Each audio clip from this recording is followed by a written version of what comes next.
Assalamu alaikum and good evening to all our viewers tonight on Doctor in the House. We're back again with another program from Bamboo Village number 2. And tonight we're going to once again be talking about nutrition and nutrition in diabetes. So why is it that every night I come here and bore the tears out to you all of talking about nutrition? It's because I'm fed up seeing sick people, and by the time when you dealing with somebody who's reached the stage of sickness is really, it's not too late to help them, but you've already kind of lost half the battle. So it's really a lot better to prevent sickness than to get sick. Trust me on that one, okay? I know what I'm talking about. So I try my best to prevent sickness in myself, and let's hope that many of you all are trying to prevent sickness in yourselves, because it's not easy. It's a tough, tough battle in a society like this. So tonight we have two people who this is their job, to try to teach people about healthy living and healthy eating. Kimberly Verteuil, who's next to me. She was here before. Kimberly, thanks for coming back. You're welcome. I'm happy to be here. Right. So Kimberly is a pretty experienced dietitian, and she's going to be talking about, well, we'd like to learn a very interesting thing about how to read a food label. This is actually a skill. This is actually quite it can be made very complicated. And we'll learn more about it tonight. So I'd really encourage everybody to try to listen and bring in and ask her questions about it. If you have some food you have concerns about at home in your kitchen, pull it out and try to read the label and call it and ask Kimberly later on. We open the lines at 8:45, so you could, interestingly, you could read out some of your food labels at home and ask, if you don't understand what's on those wrappers. And next to her is Anica. Anica has not been on the program before. Anica, welcome to Thank you for having me. Thank you. All right. So Anica is a nurse who's trained in counseling diabetic people, not solely on nutrition, but on pretty much every aspect of their diabetic life. And diabetes can affect almost every aspect of your life. It's something I really don't want to get, but despite my skinniness, so my prescription for not getting diabetes myself is to stay skinny. I think I have a very low chance. If I could stay this size for the rest of my life, I think my risk of diabetes is very low, but it can still happen. There are some quite skinny people who get type 2 diabetes for different reasons. It's a very complicated disease. But that's the show tonight. We're talking about nutrition and diabetes. Okay. First of all, let's talk about how to read a food label. Yes. I don't think that many of us in Trinidad know how to read food labels. Probably not.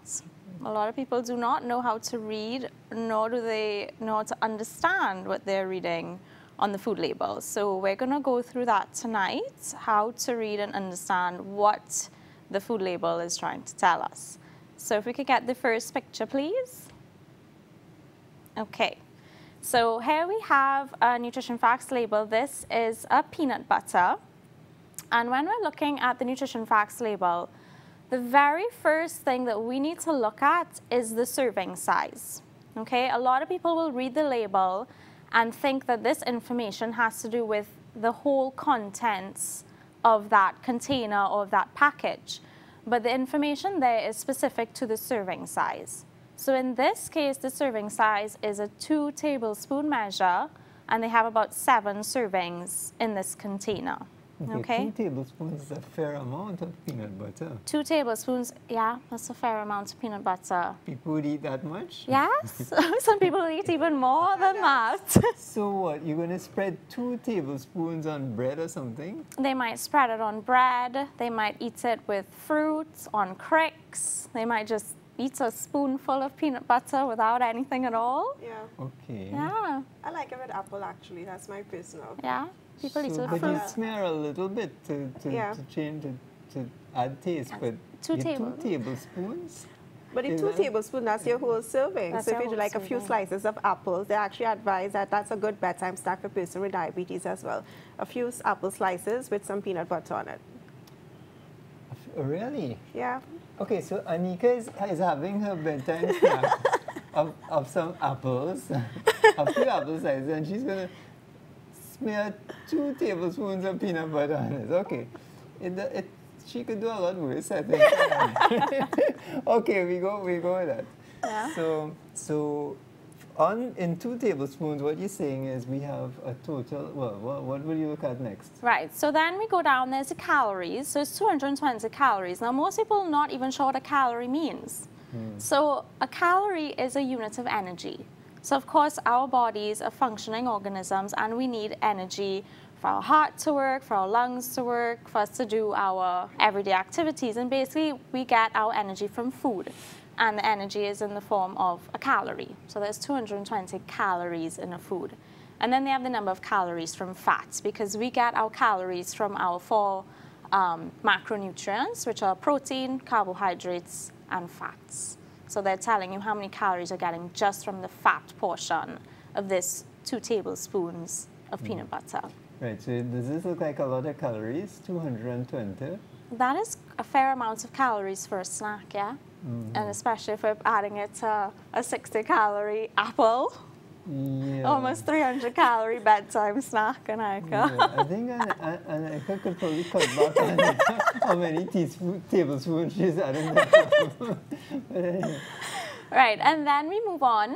And so how much calories should somebody be getting in a day then? in a day, so that's going to be really based on gender, age, as well as your physical activity level. So it can be varying anywhere between 1,500 upwards to 3,000 calories, depending. So if you're an athlete, you might obviously need some more calories. And if you're a sedentary person, you need less, because we're not burning off all that energy. No, you realize, of course, that the vast majority of us are sedentary people, right? So I mean, I know you all aren't. I know you all, trained for 2 hours today before you came on. 1 hour. 1 hour. 1 An hour and a half for me this morning. Wow, that's really good. Yeah. I'm impressed. I'm much healthier than my usual guests on this program. You did better than me. I did manage 40 minutes this afternoon. Oh, that's good. Yeah, I thought that was good, yeah. I tend to do like a 30 minutes cardio, and then I do like an hour weight training. So I have a trainer 3 days for the week as well. And then the days I don't train with her, I still go to the gym and do my cardio and stuff, and depending. Right. So you do 30 minutes of cardio and then every day. I think people don't understand that that's what well, they need. specifically on the days that I do weight training, and then when I'm not doing the weight training, I do like about an hour of cardio. Right. How much cardio then, or aerobics do you do? How much? 20 minutes, and then I do weight training. Right, so 20 minutes a day? I do 20 minutes. Almost No, it's every day? 3 days a week. It's 20 minutes, and then weight training. And then on my 4th day, it's almost the whole hour is cardio. Right. It's like a boot camp type thing. So a lot of jumping and running up and down, that kind of stuff. It sounds good. Yeah. I guess, so I think daily, I'm trying to exercise every day now. I think it's difficult to work on a schedule, in modern Trinidad to exercise every day, but I really try my best. But yeah, I guess but certainly it's enough according to the books. I know ideal is 1 hour, 4 to 5 times a week. But if you can get in at least a half an hour every day, that's still considered pretty good. Okay. Yeah. So let's take the average Trini who doesn't do this, right? The average patient of mine, I should say.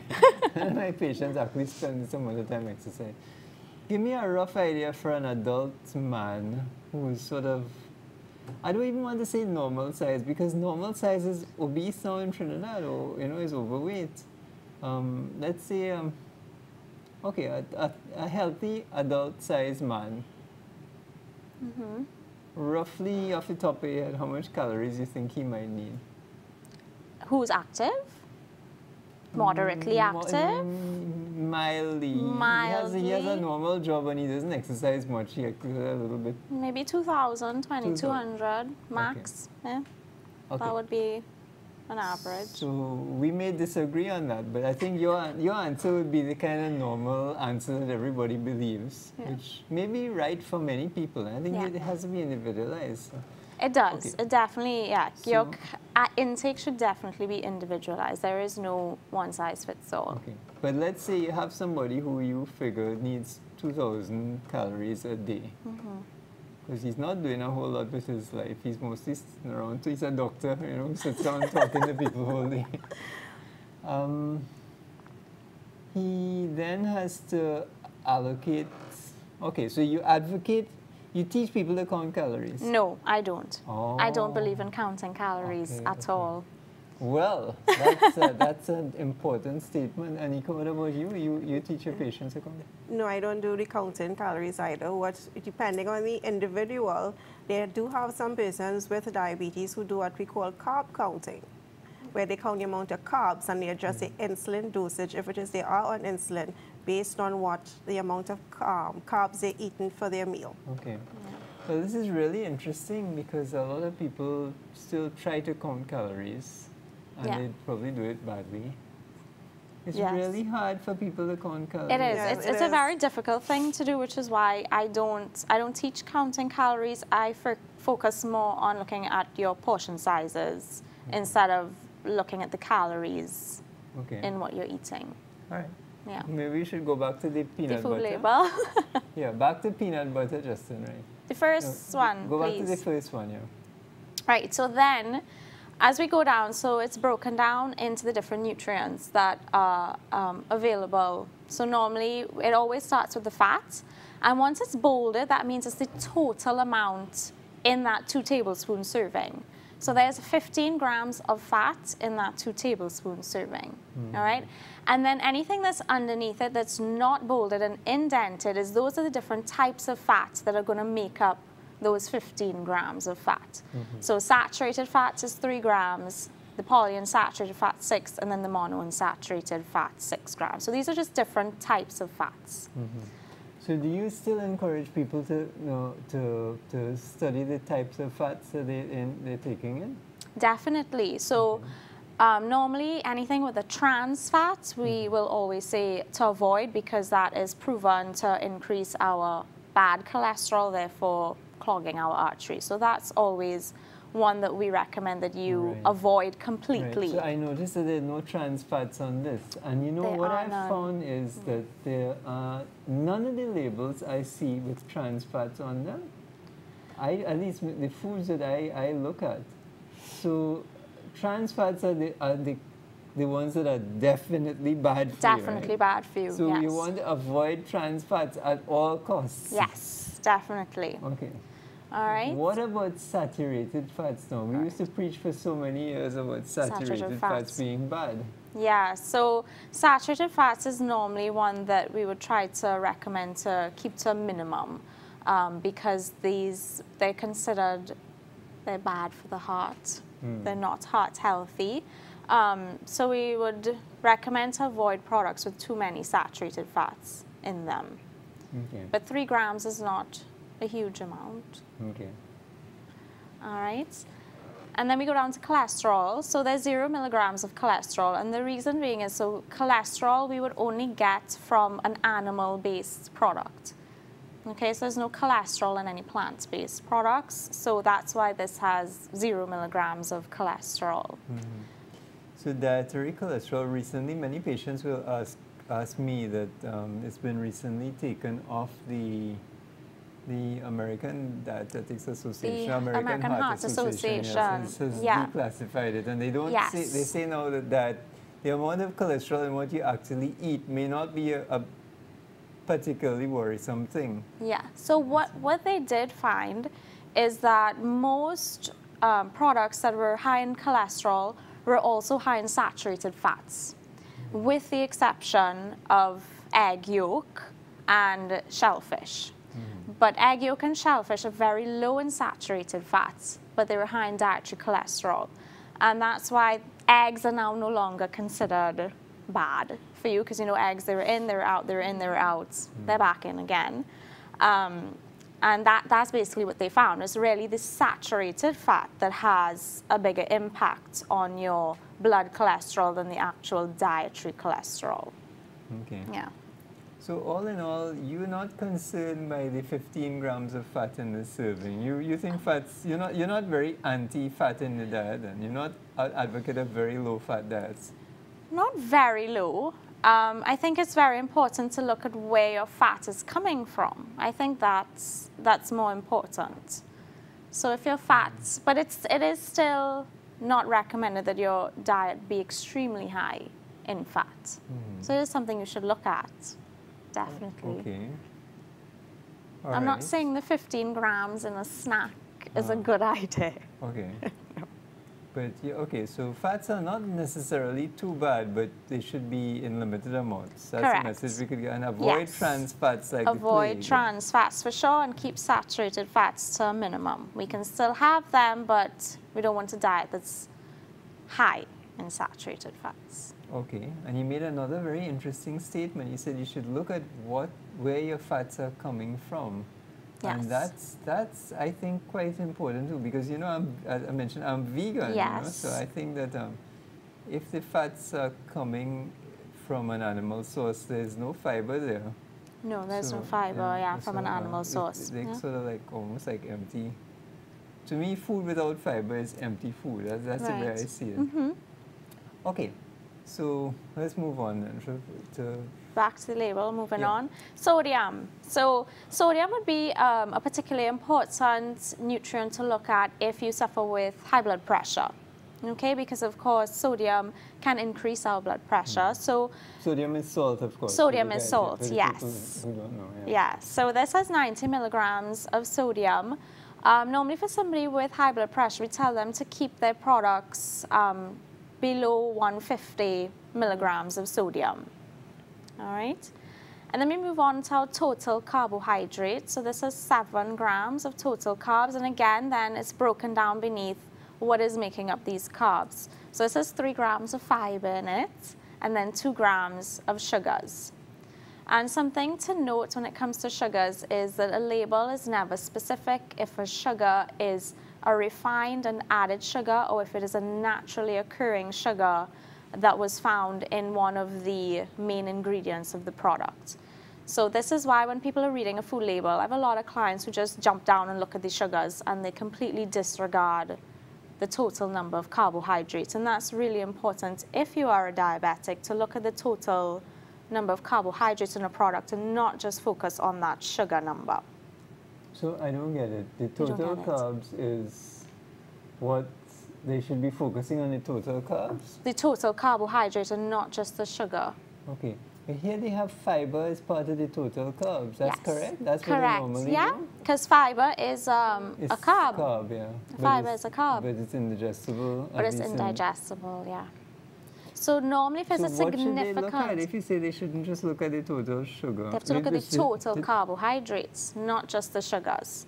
Because, for example, so in this product, it's not that big of a difference, but you might look at, say, a cereal, and a cereal might have the total grams of carbs at 45 grams, but the total number of sugars at 2 grams.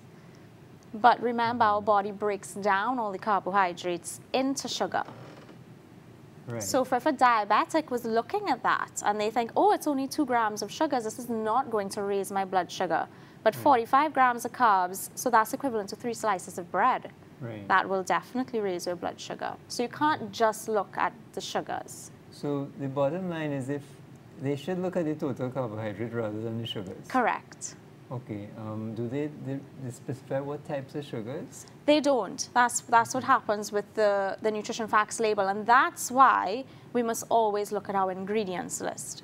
Because the ingredients list tells you exactly what is in the product.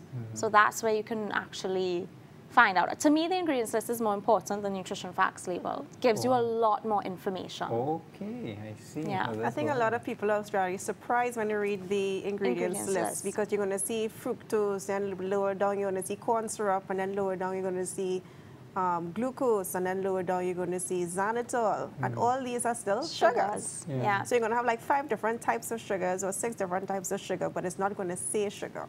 Yeah. Okay. Yes. So if we could actually go on to the second slide one time, which is an ingredients list. So as we're talking about ingredients list, they are listed in order of weight. Okay, so the ingredient that makes up the most of the product is going to be listed first, and then it goes down. So as we can see, our first ingredient there is golden roasted peanuts, followed closely by sugar. Okay, so sugar is the second most ingredients in this product. All right, and then we have emulsifiers, so monodiene triglycerides of fatty acids and fully hardened vegetable oil. This is what makes the peanut butter creamy. If you get a 100% natural peanut butter, it will separate and you will see the oil floating on top. Okay, and the reason why these ones don't have the oil is because of these hardened vegetable oils. Okay. And then at the end, it has salt. So, of course, we did see sodium there on the list. And in most of these products, we will find salt because it is used as a preservative. Okay? But, yeah, so the ingredients list is where you're really going to find out what is in this product that I am putting into my body. Well, I find when I look at, if I pass through the grocery and I pick up these labels and I look at it, some of these ingredients are really scary. Yeah, they are. A lot of people don't even know to pronounce half of the ingredients. They don't know what they are. Yeah. So it is very important to start getting to know the products that you're using. Get out there, try to decipher your nutrition facts labels, get accustomed to reading your ingredients lists, get accustomed to what you're putting into your body. So that ingredient list that you just went through, what's your opinion of it? It looks kind of respectable. Would you eat that? I don't eat it. Okay. You don't like the sugar emulsifier? I don't like that, yeah. Fully hardened vegetable oil. Mm. So you wouldn't have this in your house, I guess? Well, it is. It is from your house? It is from my house. Because my husband eats it. Ah, right. This is a problem. You haven't been working hard enough on this guy. No. My wife has me in total control, you know, for many years. She dictates it. I say I can't cook. But you apparently still have some work to do in your husband, so what do you eat then? Okay, so the third slide is the peanut butter that I eat. Oh, you eat a different peanut butter to your husband? Wow, okay. So this peanut butter, as we can see the ingredients list there, it has one ingredient only, which is plain golden roasted peanuts. There is no added fats to it, there's no added sugars. As you can see, it includes 0 grams of added sugars. Okay, so this is just pure peanuts? This is pure peanuts ground up. Okay. So when I buy this, the oil is separated and it floats a little bit at the top. Okay. So it's not completely emulsified like in the creamy peanut butter. Mm-hmm. Yeah. So should we go through these things again? So again, the serving size is 2 tablespoons. It's the same serving size, yeah. And the calories is the same. It's more or less the same, yeah. So even though they added sugar to the other one, yeah, and then there's no added sugar here, the calorie content is still the same, okay. Yeah. That's because, of course, with nuts, you know, they're full of fat. Yeah, That's what they're made up of, fat and fiber and protein, of course. So we can see it has 9 grams of protein as well. The other one has 9 grams as well. So in this case, what I really wanted to show was the importance of that ingredients list. Because to me, that is more important than all the other stuff on the nutrition facts label. Really? Yes. Well, it's more important for the patients than to look at the ingredients rather than read the numbers. Yeah, because a lot of people get confused by the numbers. So if you just read the ingredients list, it's giving you the information right there. Does this contain added sugars? Does this have added salt in it? If you have an allergy, it will normally say right there, allergens, peanuts, milk, soy, wheat. It's all written right there. If it has preservatives, it will be on the ingredients list, artificial colors, flavors. It's all there in the ingredients list. And that you're not going to get from the nutrition facts label itself with all the numbers. Yeah. But as Anica said, with carb counting, knowing that total grams of carbohydrates and knowing the serving size of a product is also very important if you are carb counting for use of insulin. For diabetes. Yeah. Okay. Other thing on the list was proteins at the end of it. We didn't talk much about that. Yeah, so the reason I didn't touch on it as much is it's hard to say exactly how much protein you should look for in a product because it's really going to be based on what is the base of that product. So with peanut butter, it had 9 grams of protein, which is relatively high. And that's because of the main ingredients. Whereas if you're looking at a cereal or something like that, it's going to be very low in protein. Yeah. Right. So all in all, what you're eating and your stuff is just pure peanuts. Yes. Whereas your husband is eating peanuts spiced up with all sorts of additive things to make it taste snazzier. Yes. The texture is also a bit different as well. Right. Yeah. Yes. So you're getting the same basic amount or similar basic amount of nutrition. Yeah. Except you getting less sodium, I noticed. I'm getting less sodium, and I don't have all those added oils. I don't have... Yes. Yeah. Yeah. Neither had any trans fats. So Yes. okay. So why is yours so much better than his then? Remind us. Because it doesn't have It's all more this... natural. It doesn't have all those additives to it. Okay, so you would advocate a more natural way of eating. Definitely. Why? Why? Because Yeah. it's better for us as humans. What we want is to look at the nutritional value of the food.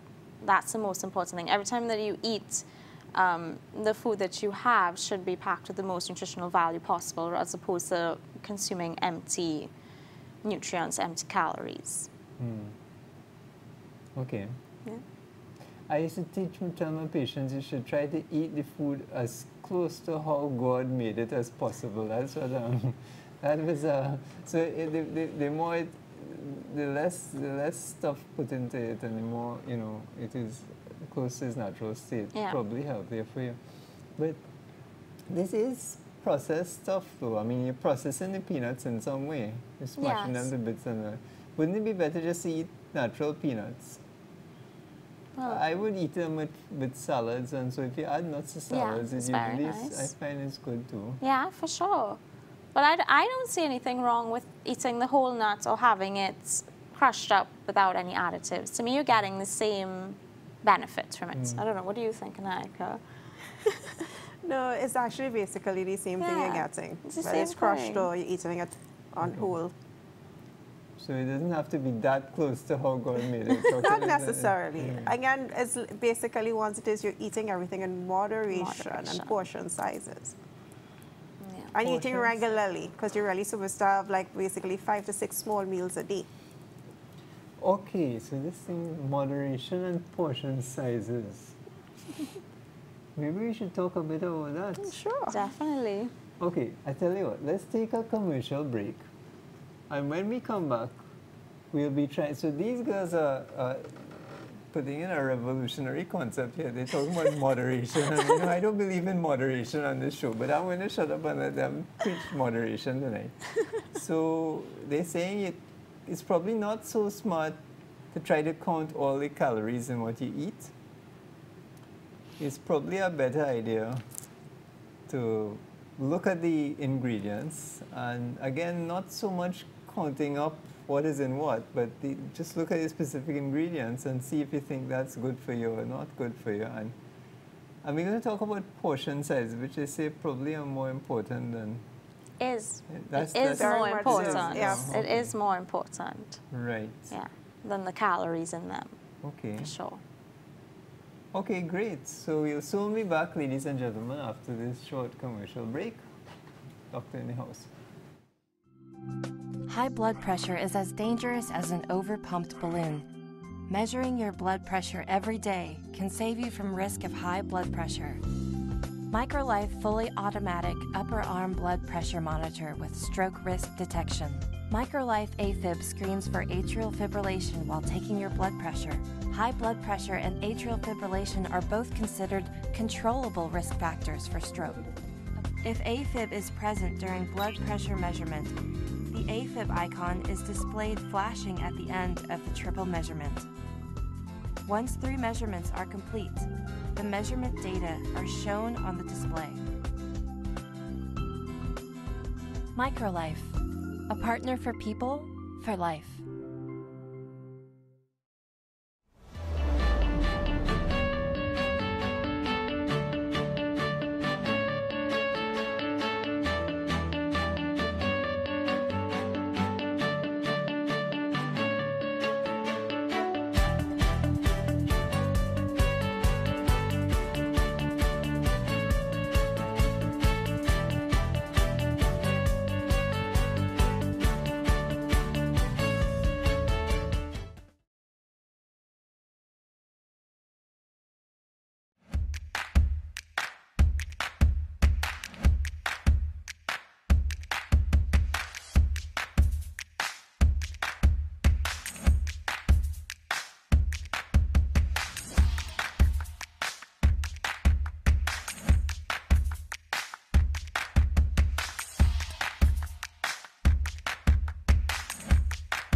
Medical assistance? Come check us out at Ultimate Medical Clinic. We offer a wide variety of medical treatments. Why live in pain and suffer with wounds and ulcers? Ultimate Medical Clinic also provides laser therapy for pain relief and wound healing. We also treat arthritis, knee, neck pains, diabetic neuropathy, diabetic foot sores, psoriasis, eczema, and many more health conditions. Call us today to schedule your appointment, 665-1188, or visit us at 111 A John Street, Montrose, Chaguanas.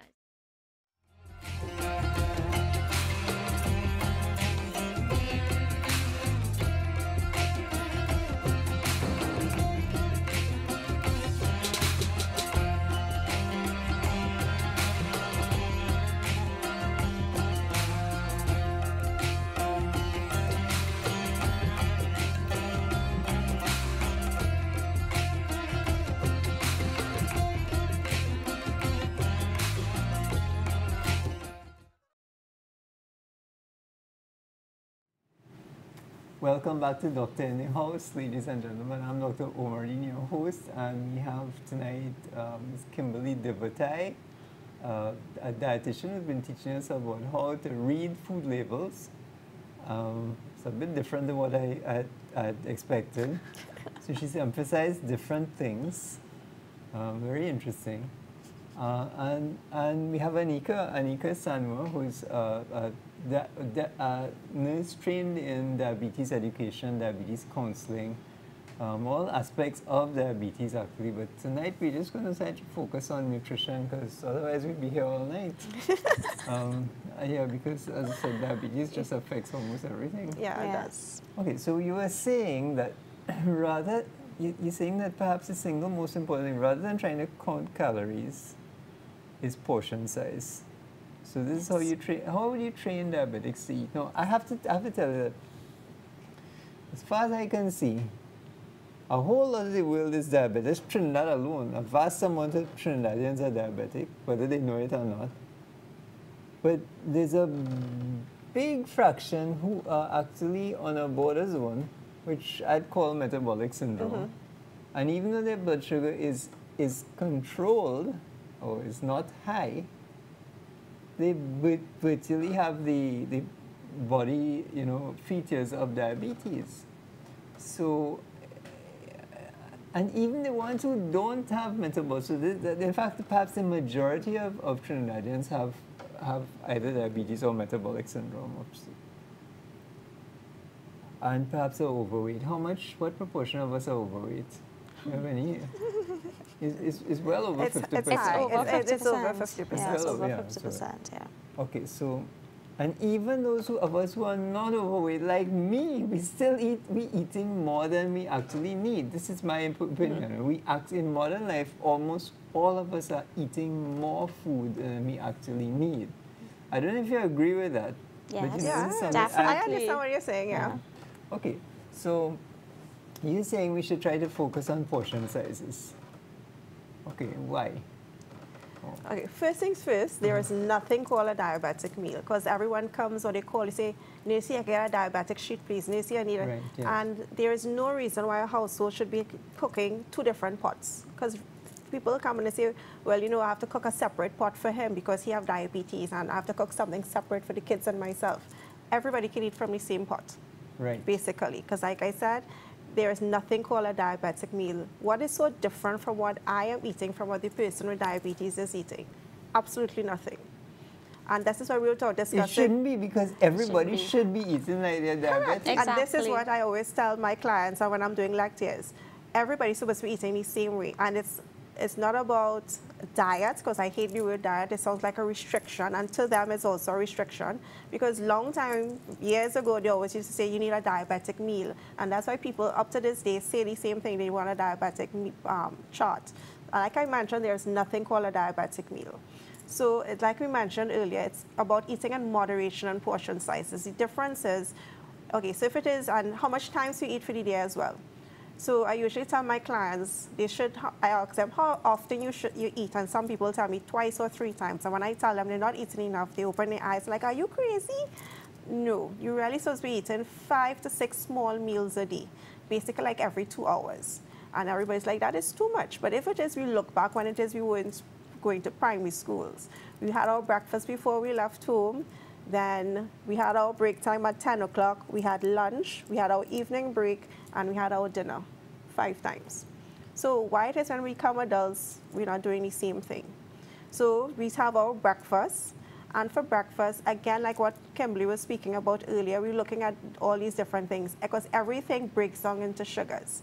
So if it is you're having bread, it should be 2 slices of bread, nothing more, because 1 slice of bread is actually 15 grams of carbs. So when it is you come and tell me you're having 2 sandwiches, which is 4 slices of bread, that is way too much. Mm-hmm.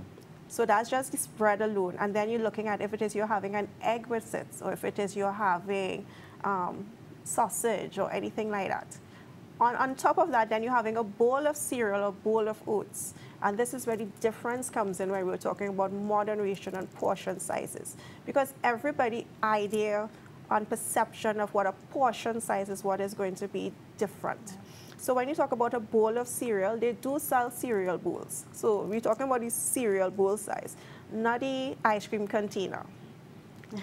That is how some people compare it. And that's why reading the label can come in, because Correct. it will say a portion size is 1 cup. And by that, they mean one measuring cup, which is 250 mils. And so that's why the reading of the label comes in. You can also use your hands to check, you use your hands, because when they tell you when you make a fist, that fist, you're looking at the size of your fist. And that is actually 1 cup for you, the person. Okay. So I can't watch Kimberly or watch your fist and say, right, I want a cup like that size. Right. You're watching one. So basically, when you make a fist, that is 1 cup. And that's one measure. Yeah, right. That's 1 portion. Yeah. 1 portion. Yeah. A little bit. For you, like the person. Okay. Maybe I could know. All right. And then again, persons with diabetes, they believe that they cannot have fruits. They can have fruits. But what we tell them, you can have 2 to 3 servings of fruit a day, but not 2 and 3 fruits at the same time. Except when it's mango season, nobody listens to that. They have a bucket and a bale of mangoes, and then they want to know why the sugars are 450 or the machine reads HI. You can have an apple, again, the size, nothing bigger than the size of your fist when you make that fist. Or an orange, not an orange, a banana, plus a Julie mango. And if it's banana, it's actually half the banana. If it's a CKA fig, because it's small, you can have one. But if it's the actual banana, it's half the banana. And then they say, so what am I going to do with the other half? Give it to somebody else or leave it for the evening. And then you have your lunch. So for lunch, if it is a person eat food, when I say food as a meal itself, so basically, again, this is where we're looking at. So you start off with your plate is supposed to be nothing more than an 8-inch plate. So half the plate. So That's a normal size plate? That's a breakfast plate. You know the breakfast plates that are a bit smaller than we have dinner plates? Dinner so plates it's not are a 10 dinner inches. plate. It's about 10 to 11 for the dinner plates, but this is supposed to be nothing like like one of those sanitary disposable plates, about that size. That's about 8 Right, inches. so it's about half. So half the plate is your vegetables and salad. Start off. Most people don't like vegetables and salad. Their version of salad and vegetables is 2 slices of cucumber and 1 slice of tomato. That is not enough. Okay. So half the plate is vegetables and salad.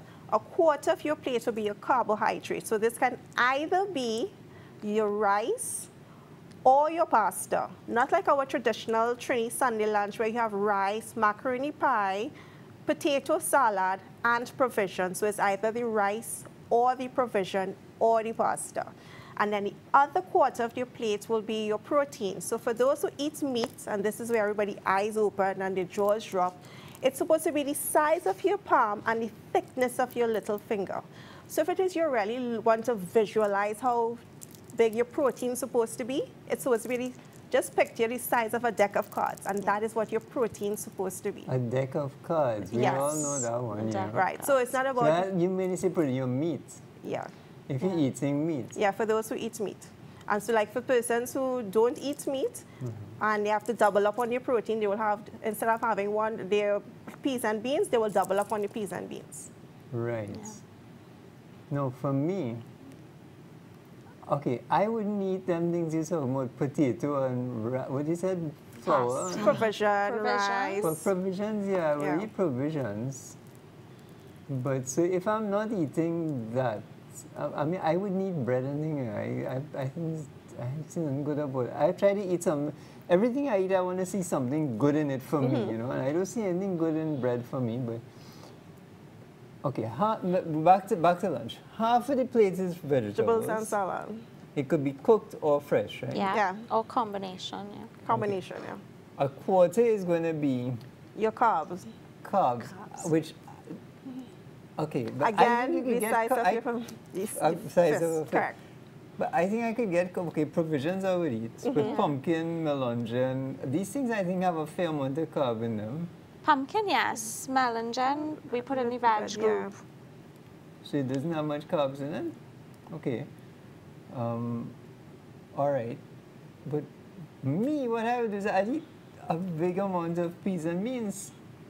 Well, you because can that's what do I'm getting. Because I'm getting that's my protein. You get carbs from them as well. You get carbs. Yes, so you can. Yes, I have a lot of clients who would prefer to do that. They would eat more peas and beans because they do find it's more filling than the rice or the pasta. So instead of having a portion of carb and a portion of peas and beans, they would just do double. Okay. Because you will get carbs from your beans, peas, and lentils. So what I had tonight for dinner is half of it was some cooked vegetables, like pak choy, but almost half, well, a lot of it was black beans, which I thought I was getting enough carbs from. Definitely. But I mean, okay. Yeah. Definitely. So that's lunch, and then by 3-4 o'clock you have what you call a mid-evening snack, and then this is where another fruit can come in, or nuts, a handful of nuts, a handful of grapes.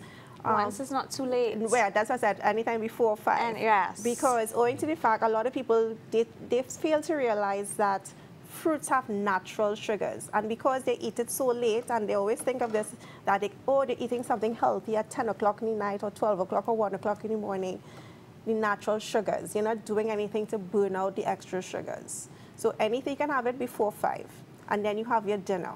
For persons whose blood sugars tend to go low wee hours of the morning, owing to the fact that they probably have dinner by, say, 5 o'clock, 6 o'clock, and then they don't have anything to eat and they're going to bed late, say 11 o'clock, 1 o'clock in the morning, guaranteed by 2 o'clock in the morning, the blood sugars are going to go low. So this is where we advise on the bedtime snack for the person with diabetes. So something very, very light. If it's even though it's a few crackers and a cup of tea, it's anything like that, but nothing heavy. Okay. So I didn't get it. You said dinner time. The evening meal should be what? Similar to the lunch meal? No. This is for like for persons. Dinner could be anything. It can be a bowl of cereal or a bowl of oats, a sandwich. So it's a relatively light meal. Something then. light, yeah. But some persons. So the mid-afternoon snack is what time? And by 3, 4 o'clock. 3, 4 o'clock. Yeah. And then the evening meal is what They time? could be by 6. By 6, and it's a relatively light. Something light. Well, I normally say protein and veg. I would All think of that as well. Yeah, Yeah. I would support that. I go because more just- protein and veg. That's what I teach. Because I mean, the vegetables can't be bad for them. Yeah. That's the thing. So a lot of And people, they just don't don't like like it. vegetables. People think- It's the same thing like they don't like water. They always like to get the flavored Yes. water. And this is one thing Kimberly and I Wow. always have discussed this before. My goodness. Water is important. Water is so important. Water is important because I know when they tell you they don't like the water, don't like the taste of the water. And that's what I tell them, you can actually flavor the water naturally for yourself.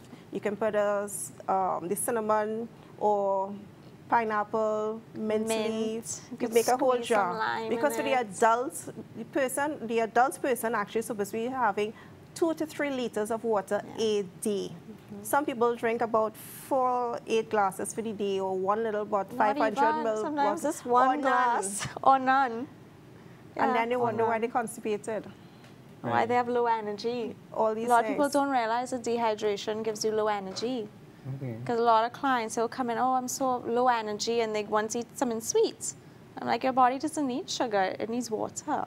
That's what it Especially needs. elderly folks. They Yes, don't like to they drink water. So are, by the time they yeah. come, I always test them. And we do the skin test. So once it is you pinch on your skin and it goes back quickly like that, you're good. But if you pinch and it goes back very slowly, you're dehydrated. You need the water. And when you tell them they need to be drinking at least 2 to 3 liters of water a day, they're like, oh my gosh, so much. I'll be in the Yes. bathroom whole day whole long. night. Yes. Yep. But your body gets accustomed to it. Yeah.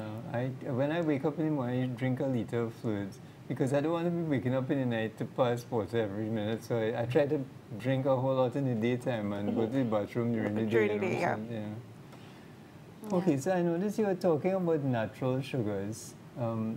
This is as opposed to added sugars, I guess. Correct. Refined. So you all seem you would you'd support using natural sugar. Why? In moderation. What's the difference between natural sugar then and the sugars that most people like? So the natural sugar found in a fruit is going to be bound up in the fiber. So when we eat our fruit, because the sugar is bound up in the fiber, when our body's digesting it, it digests it a lot more slowly, which then prevents a spike in our blood sugar. Whereas if we have a food with added sugars, our body can digest and absorb that very quickly, and we can end up with a big spike in our blood sugar. And that's why we tend to always advocate for eat your fruits instead of drinking. Eat an apple instead of drinking the apple juice. And that's also why we advocate high fiber foods. We're always saying whole grains and eat your provisions instead of the white potatoes. And it's because of that fiber aspect in it. So you have to remember all our carbohydrates, our body breaks down into sugar. Yeah. So okay, Anything to add to that? Just one thing, the coconut water, because I know everybody always says, oh, coconut water is good for you, you know, it flushes out the kidneys and all these things. Again, we have to realize that persons with diabetes, first and foremost, diabetes management is individualized. So, two persons can drink a glass of coconut water. Unfortunately, one person's blood sugar, the coconut water, isn't going to have any effect on them at all. But the other person now, that same glass of coconut water, when they test their blood sugars 2 hours after, their sugars are going to be nothing less than 350. So what I always tell my clients, it's okay, you can have it. Like again, it's not that you're having it every day. This is where the difference comes in. So I always tell them, experiment on yourself. Have a glass of coconut water, 2 hours after, test it and see. That way you know how your body reacts to what it is you're taking in. Yeah. I guess every diabetic is a bit different. Huh? Yeah. So yeah, they have to test unless they. So most diabetics in Trinidad are testing themselves frequently now. Unfortunately, no. It's expensive to do that. The test strips are expensive. They do get assistance from on the CDAP program. So what I tell a lot of clients, yes, I know it's expensive. Depending on the strips you're buying, it could be over $300 for a bottle of strips, and you get 50 strips in it. There are 7 days in a week. Out of the 7 days, test at least 4 or 5 days for the week. And out of the 4 or 5 days for the week, you can test first thing in the morning, which is the fasting blood sugars. And usually it should be between 80 to 130, and this is from the American Diabetes Association guidelines, because unfortunately we in the Caribbean don't have our own personal guidelines. And then 2 hours after the meal, twice for the week. You're not doing it every day. So for the month, you're going to have 20 readings out of 30 or 31 days for the month. And you're still going to have strips extra for the rest of the month. And that's why, even though you have 20 readings for the month, the doctor can actually look at your blood sugar logbook, and they can actually pick up a pattern. They don't always have to wait for when you do blood works, and then that and all is always an issue as well, and do your A1C to find out how your blood sugar is going. Or is it that you need to change in medication? It's not always about the medication. You can also just simply change basic changes in your nutrition and your exercise regimen, and that is actually going to play a big impact. So do they actually keep the logs? Because I think that's really critical. That is supposed to be the ideal. I'm not going to lie. I'm on television. I can't lie. Some people do it. The majority don't. So what I tell a lot of people, when you're coming to see me, walk with your glucometer, and I can easily just go through the glucometer. Computer log on it that keeps the memory. So most of the glucometers can hold up to 300 to 500 readings. So I can just simply look back and have an idea of what your sugars have been looking at once it is you have been testing. Yeah, okay. All right. You know what? I think I'd like, hopefully, people to, I'd like to open the lines for call-ins. Please, ladies and gentlemen, if you have, it's a good opportunity. A lot of you guys are diabetic, so please ring and ask us questions, especially about nutrition, but about any other aspect of diabetes that you're having trouble with in your home, with your family. Please call us and let us know. We can take a short commercial break, and when we come back, the lines will be open. High blood pressure is as dangerous as an overpumped balloon. Measuring your blood pressure every day can save you from risk of high blood pressure. MicroLife fully automatic upper arm blood pressure monitor with stroke risk detection. MicroLife AFib screens for atrial fibrillation while taking your blood pressure. High blood pressure and atrial fibrillation are both considered controllable risk factors for stroke. If AFib is present during blood pressure measurement, the AFib icon is displayed flashing at the end of the triple measurement. Once 3 measurements are complete, the measurement data are shown on the display. MicroLife, a partner for people, for life.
Welcome back to Doctor in the House. Ladies and gentlemen, I'm Dr. Omardeen, and my guests are Anica Sanoir and Kimberly. We're talking about nutrition and diabetes. I think we have a call from Freeport. Can we have our caller? Hello, good night. Good night. Thank you for calling. Good night, Doc, and to the panel. Good night. Good night. Yes, I'm calling to specific reference to preventative medicine that Doc spoke in the introduction. And while you were speaking about diet, which is excellent and so on, I would want to hear something about exercise too, because I don't think the diet alone will balance it off. And I remember Dr. Omardeen running up Elder Coach every year. And I used to be there. As a different Dr. Omardeen. No, the same Dr. Omardeen, man. Okay. And I used to be there every year too with you. And when we come back down, Dr. Ramuta used to tell us, you don't need a ECG. Well, that's true, yeah. And I'm saying is that if we spend so much money, billions of dollars on curative, and if we put some more emphasis on the preventative aspect, it will really help the country on a whole. And I am 70 now, and I do a fair amount of walking and running, and I also still hike on the mountain, you know. So I think that people, if they want to live a active life and without lying down on a bed with diabetes or high blood pressure or what is it, so they should go on the field and walk. So which hills you still walking? What is it? Which hills do you still go walking in? You know Paragrant? Paragon? Paragrant. Paragrant? Well, you have a Paraman girl here, you know. Yeah, well Paragrant is one of the most difficult hike it haven't run, I know. And you at age 70 still doing that? Oh, I do it when we leave the sea and we come to the top without stopping. But you sound like a Paraman man. No. Only Paraman men do that here. Freeport. All right, well you are not the usual character here, you know. You have to understand you're different from the rest. Okay. Well, it really takes some discipline to do these things, eh? Okay. But if you study the hospital bed, you'll get on the field and walk. Okay, we'll come back we'll try to address the point you're making about exercise in a short while. And thanks very much for calling, and I'm glad to hear you're still on the hills. Okay, we have another call from St. James. Hello there, St. James. Come in, St. James. Good night. Yes. Hi. Hello, good night. Good night. Yeah, I have kidney stones, and I suffer from gallbladder stone also, and I have kidney stone, but it's not that big in the kidneys. I would like to know what vegetables and what I'm not supposed to eat, because I'm really going through a hard time with it, and I will listen at the television. Thank you. Okay, thanks for calling. That's a tough one. She has both kidney stones and kidney stones, plenty water, plenty fluids to help flush out those kidney stones. And for gallstones, what we will be looking at is a low-fat diet. So you can eat any vegetables you'd like once they're not prepared, once they're not fried or prepared with too much oil or butter. But that's really what you're going to be looking at if you have gallstones, is how your food is prepared. Look at grilling foods, steaming foods, boiling foods, as opposed to frying them or using any oily sauces or cheesy or creamy sauces with it. So I guess peanut butter is also... The thing is that, okay, look at how many women in the world today have gallstones. Yes, gallstones. I've been hearing a lot of people who have to remove their gallbladder. In my wife's family, she's the only one who hasn't had her gallbladder taken out. They all live in the state. But all the women have their, and maybe a couple of the men too, have their gallbladders taken out. It's a mass. Surgeons get rich off of this. Off of it. But you know, in Africa, prior to Westernization of the African diet, right? Gallstones didn't exist, even appendicitis didn't exist. Heart attacks didn't exist, right? This is so the gallstones are a creation of the modern diet. Just like diabetes. Of a high-fat diet, that's what it is. It's a high-fat diet aggravates the gallbladder. So the bottom line to answer the girl's question is the more vegetables, the better. Yes, just don't try to keep minimal oil in it and Correct, and plenty water for those kidney stones. Yeah. Sounds good. Okay, we have a call from Princestown. Good night. Hello, good night. Hi, good night. I'd like to ask a question concerning insulin. Yeah, go ahead. We're listening. First question is how to come off insulin Right. Yeah. Yeah, what's the other And one? the second one is what foods to eat to strengthen your kidneys. This, Strengthen the kidneys. Oh, kidneys. Okay, now you want to come off your insulin. Yeah, come off This- here.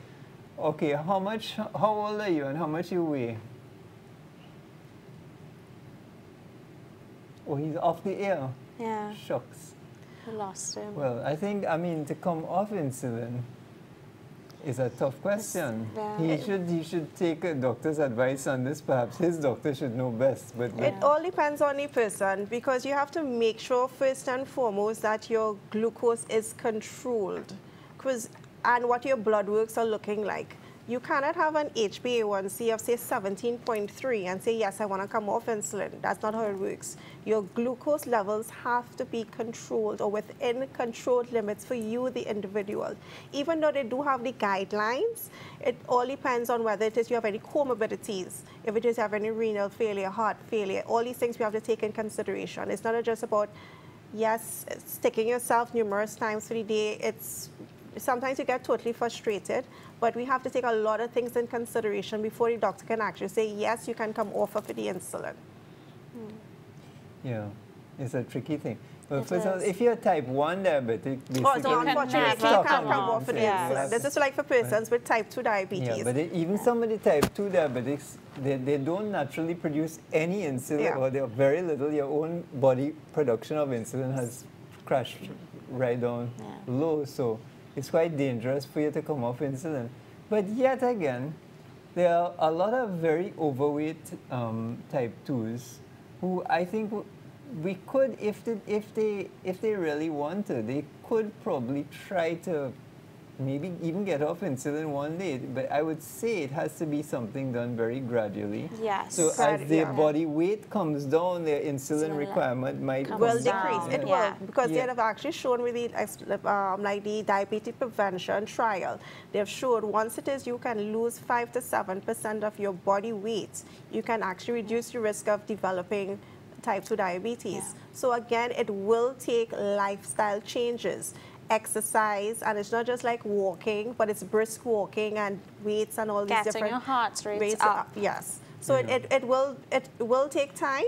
So it will incorporate good eating habits, healthy habits, and a good exercise regimen. And you need, most patients would need careful supervision. Oh yes, most definitely. Oh, for sure. As you said, if their blood sugar monitoring is the most important. If your sugar is sky high for a long period of time, it could be toxic for their kidneys and their eyes and stuff. So it's not an unimportant. It's an important question you had asked, Mr. Princestown, but it's a tough one, and it should really be done under careful supervision. We'd have preferred. But I don't think it's a stupid question at all, especially if you're very overweight. That's my take on it. Okay, we have another call from Diabetes. Good night there, Diabetes. Hello? Diabetes on the line, hello? Maybe we lost that call, okay. So, let's talk then about exercise, because the first chappie, the Paragrant fellow, okay, I never actually went to Paragrant, but I've been to Shodo. The Paragrant and Shodo is sort of similar. In a way, yes. Yeah, they're similar. Okay, we come back to exercise, which is quite an important topic for diabetics, right? So Shaguanas, I guess. Shaguanas on the line. Hello. Hello, good night. Good night. Good night, doctors. I have this problem. Normally I suffer with high blood pressure, but I've noticed of lately I get in this rash on my hand, on my left hand, only on my left arm. But I want to believe that the tablets that they give me causing the itching, and like when mosquito biting you. Itching. It's only on your left arm? Only on my left arm. Not your forearm, it's your arm up here? Yes. Like the part of my arm. And you say, is it a dark rash, a big area, or it's just like little red bumps, or what could you describe it? It comes like little, know, like when ants bite you and you scratch it and it have just come up a whole set at once. Like when you go in an ant spot and ants bite you, Yeah. just come up at once. On your left Really, arm. itches me. I wonder if it is a contact dermatitis. If it's something, if you could think of something that would touch the left side of your body but not the right, you know, you might be able to figure out. But it doesn't sound like a drug rash to me, anyway. I'm not an expert. But I stopped. I thought it was something that I was eating, so I stopped eating a lot of things. So right now I'm just on veggies, and what happens is that Not hearing. it goes and it comes, it goes and it comes. Or the rash And it goes goes and and it comes, comes. and it stays in the same area and never moves anywhere else. Wow, I don't know what that is, huh? But it still doesn't sound to me like it's a drug-related thing. Sorry, I think you need to see a skin specialist. Yeah. Or if you could take a picture of it and send it in, maybe we could try to get a skin specialist to see it. If you have a phone and you want to send the picture in to IBN. I wouldn't put it on the TV, don't worry, but I'll try to. Okay, we have another call from Gasparillo. Hello, good night. Hello? Yes, hi there. Yes, good evening. Good evening. Yeah. Yes, go ahead, sir. Tell us your question. Okay, this is Gasparilla, right? Yes? Yes, Gasparillo. Okay, right. Now, I want to make a bold statement, right? Sure. At any age, the human body can repair itself with the right foods and the right conditions, right? Okay. Fair enough. Okay. It is a bold statement, yeah. In addition to this, right, as regards the kidney stone, I've seen evidence where warm lemon juice helps dissolve the kidney stone, or virgin coconut oil, just taking. I have a lot of evidence from that, right? Okay. I'm 74 years young, right? Okay. All right, yes. Thanks for your time. Right, sorry. Call finish? Yeah. Okay, well, Yes. it's very interesting. So he made a bold statement saying that the human body can repair itself. And, you know, the longer I live and look at this, the more I tend to believe this chappy, that the human body can actually repair a whole lot. However, in my reading and understanding is what humans have to go through to do this, you know, they're not prepared to do. They have to allow their body to heal itself. They have to go through a lot of stuff, especially the way they eat and their lifestyle in particular, you know. That they're not really prepared to change that much, you know. People love their lifestyle too much to change. So maybe he's right that a lot of disease, including diabetes, there can be a lot of healing. But a lot of them are what we call lifestyle diseases. Yeah.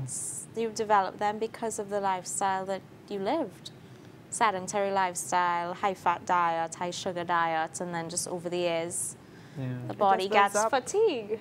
Yeah. There's a guy called Dr. Robert Lustig who has basically said that diabetes should have been renamed, a long time ago, should have been renamed processed food disease, because instead of calling it diabetes, we should just, you have processed food disease. And this will make it, these people understand that it's relatable. the food that has caused it, you know, including things like bread, Anica. I'm sorry, I prefer to eat another mango than eat 2 slices of bread. I don't need no bread. We have calls from Santa Cruz. Good night, Santa Cruz.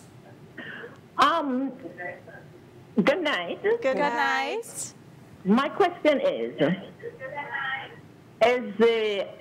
aqua aerobics or water aerobics very good exercises? Yes, definitely. Indeed, yeah. Aqua aerobics is a Yeah. great exercise, especially if you have any issues with joint pain. Being in the water can be much easier to do exercise. Arthritis. Yeah, arthritis. So if you are overweight in your joints, you have pain in your joints, so aqua aerobic is a great form of exercise. Okay, especially for Okay. for people with joint pain. Yes, particularly for people with joint pain. Anything in the pool is a great form of exercise because it doesn't put any pressure on the joints. All right. Okay then. Thank you. Okay, thanks for that Welcome. call. Thank you for that call. So where in Trinidad can people do aqua aerobics? I mean, I imagine you all both recommend it. They do have a few places. There is a place in Chaguanas. I know that it's not aqua aerobics. They actually do like a spin class in the water. And it helps. It Where really is helps. In Chaguanas. I remember exactly where in Chaguanas. Yeah, and in a Diamond Vale community pool, they do it, and at Flying Fish as well in Port of Spain, which is behind CIC grounds. They do aqua aerobics there as well. I think at Center of Excellence. Center of Excellence as well. They have it as well, yeah. So there's 4 places in Trinidad. There's very few when if it were a population of 1 million people. Huh? Yeah. Those pools must be pretty. I'm not sure if YMCA does it here. Possibly. I'm not Because sure. I know in the States they do. Yeah. But it's really very good. I mean, especially for these overweight people who, I mean, to walking is great, but it does, when you put in 200 pounds on this pressure on the joints, even with my skinny frame, if I walk too hard, I just find the knees just feel, you know, especially if it's hard, so if it's walking the same movement all the time, you know, if you're walking in the bush like Brother Man, the Paragon Brother Man, it's quite a different movement. You know? Yeah. We have a call from Diabetes. Good night, Diabetes. Hello. Hi, good evening. Good evening. You talk loud for us, please. How are you? Okay, Miss. Okay, no problem. Yeah. Miss, I have I'm suffering with fibrocystic breast tissues. Fibrocystic kidneys? No, breast tissues. Breast.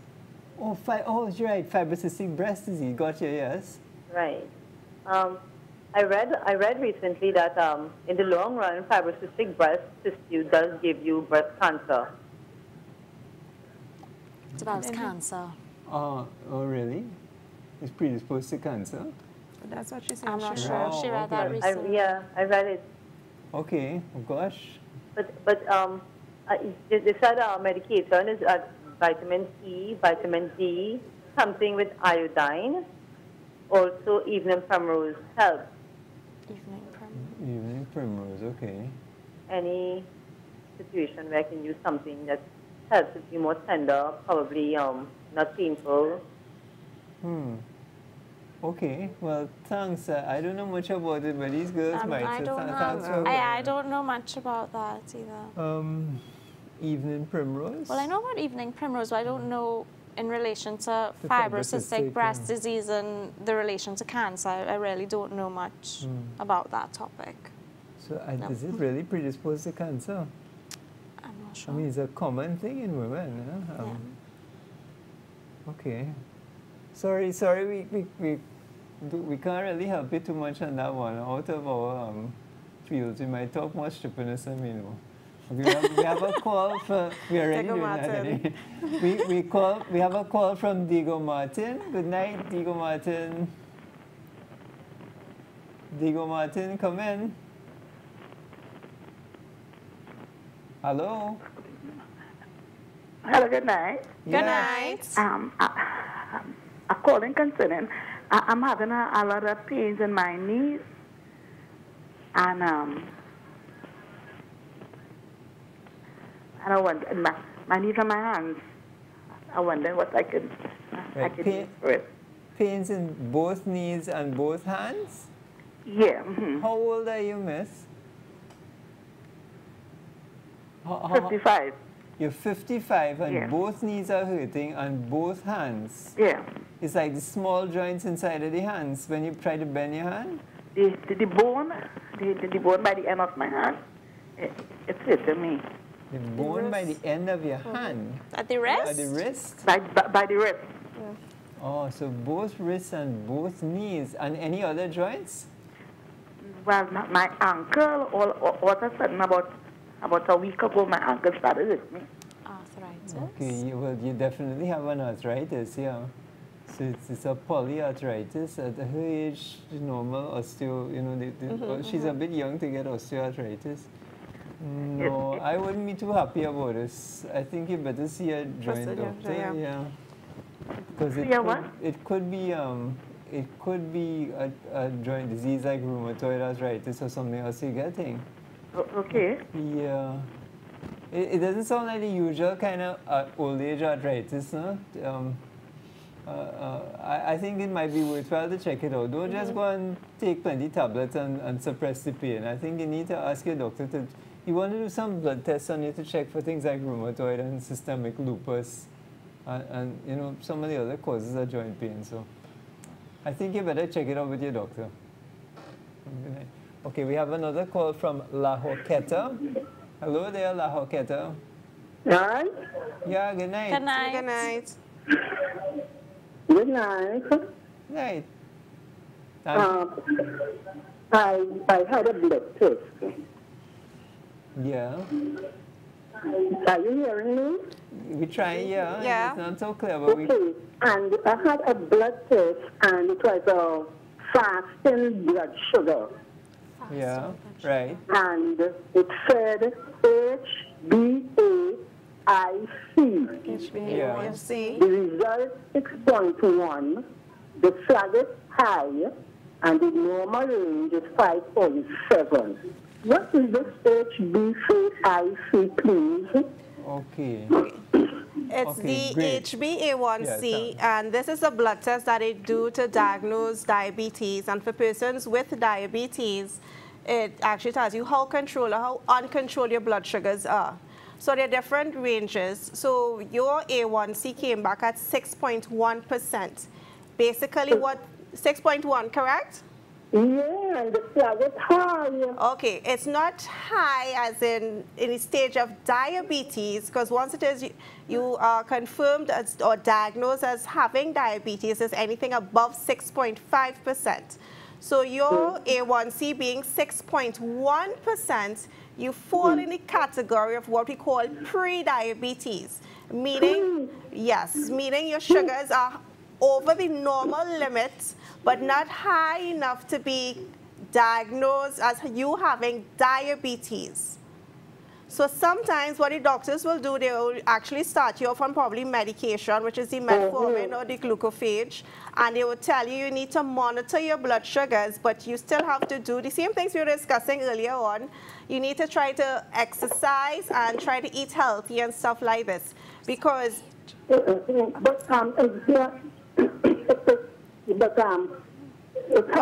has any medication at all. It has regular fasting disease. Is there any medication for this particular one, or this one worse than the one we used to get before? Right, so you need to go to see your doctor with your blood results, and they will prescribe if any medication is needed, because they can actually just tell you, try to eat healthy, exercise more regularly, and this can actually bring down the... You can move back from having pre-diabetes, if it is you lose a certain amount of weight and stuff, and go back to normalization. But if it is you don't take certain measures, you can go from the stage of pre-diabetes to full-blown diabetes. Yeah, that's the whole... Oh, my Lord. So this one, this HbA1c worse than the one that you're supposed to put on your finger? If what, sorry? If the HbA1c. This HbA1c, it's worse than the one, you know, you just take a little prick on your finger and you put it on a little slide, and so this one is worse. No, it's not worse. It's telling you how your blood sugar is worse for the past 2 to 3 months. Yeah.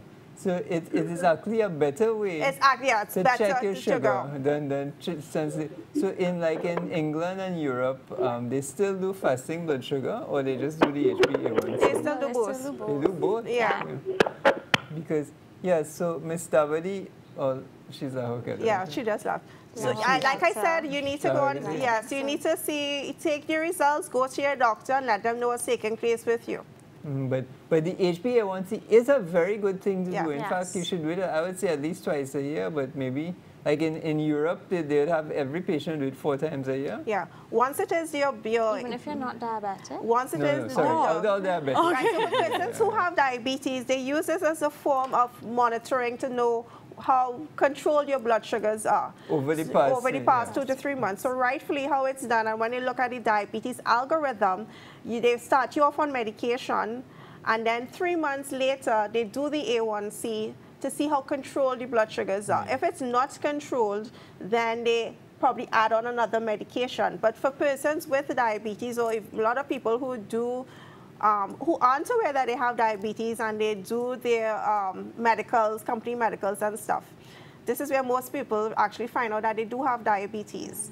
So for persons, when it is, they do the HbA1c, and like I mentioned earlier, this blood test gives you an average of your blood sugar for the past 3 months, so it tells you how controlled or how uncontrolled your blood sugars are, and you usually get the result as a form of a percentage. So rightfully it should be less than 6.5%.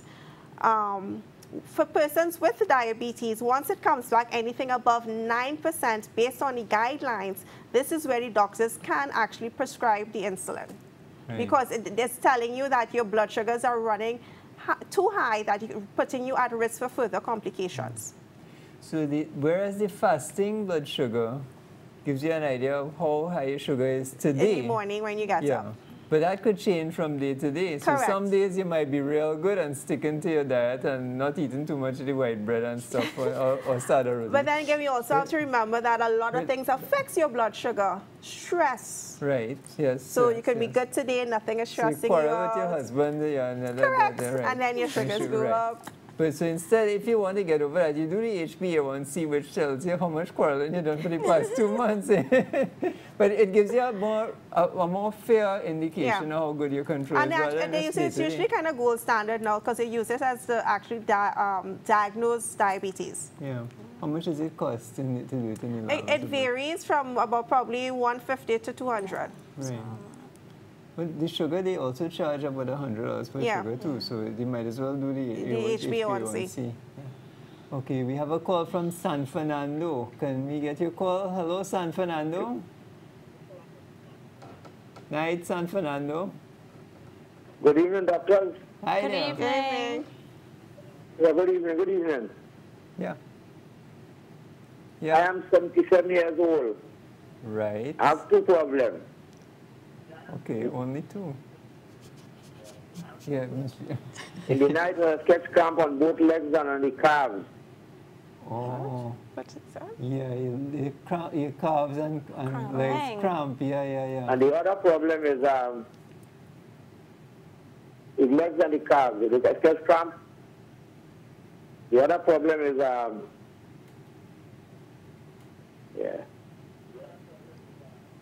when I walk in, both foot will get numb, and I'll sit on a little bit. When I sit a little bit, I'll get up and walk again.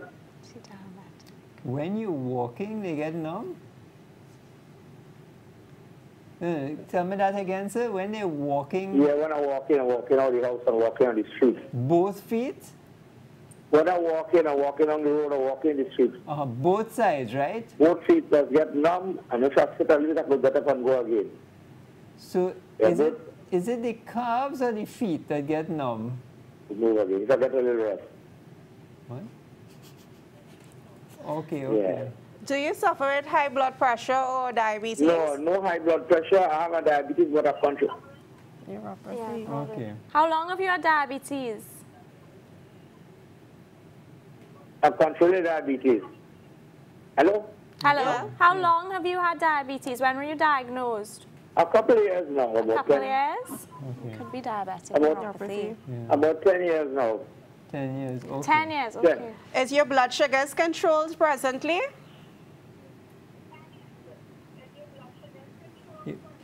Everything controlled, sugars and everything controlled. We just test them regularly at home. Okay. All right, well, thank you for the question. Let's try to work it out. Thanks for calling, sir. Let's see. Okay, so you want to figure what's going on?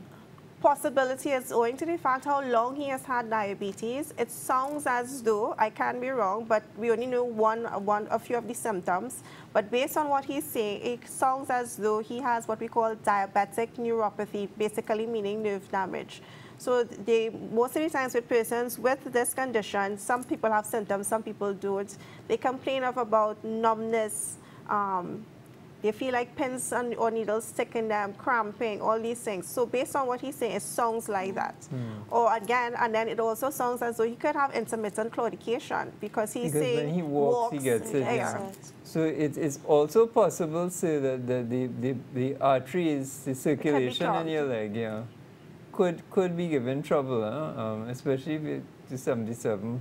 But frankly, I would have more guessed it's a diabetic neuropathy. So it's probably, it might be some nerve damage you have, especially after at that age and 10 years of diabetes. Yeah, so the bottom line is you have to control the sugar very well.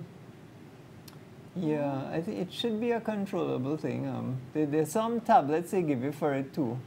But I think if you control your sugar very well, excellent control of your sugar, you should be able to at least control the pain and, make it. We have a call from Santa Cruz. Good night, Santa Cruz. Hi. Good evening to the panel. Good evening. My call is very similar to your last call.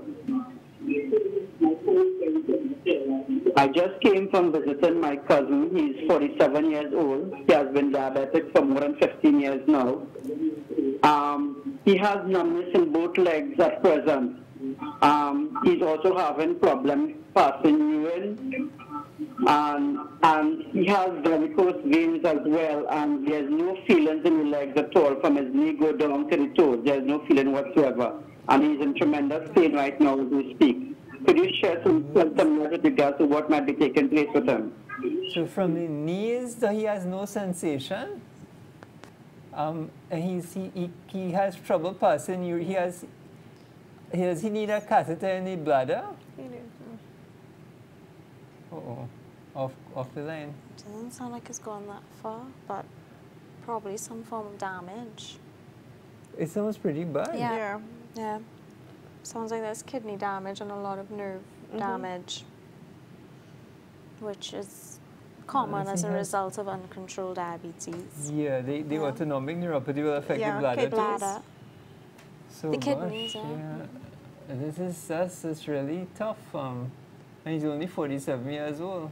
Yeah. He needs to see the physician. Yeah, definitely needs to go see his doctor. Okay. Well, to answer your question, so it does sound like it's diabetic. If we had to guess from what you said, it does sound like it's diabetic damage to the nerves, and it would be a pretty severe and advanced case. And he would need specialists and good people to sort of examine him, and that it's sad, but hopefully they'll be able to make some headway in controlling it. But it's exactly what this program is all about. We want to try to prevent us from getting to that stage, and the only way to do it is we have to act now, even before we become diabetic. Even if our HbA1c is 6.1 and we just bordering on a pre-diabetic, take it seriously, and this is the time to attack it, not before it reaches a stage where it damages your nerves and all these things. So, all right. Well, we have to close our program. So, thanks for all the callers who called in. Really appreciate the time you take to ring in. I hope we were able to help some of you all. And I have to thank my two guests, Anica, Sanoir. Thank you. It was a pleasure. Yes.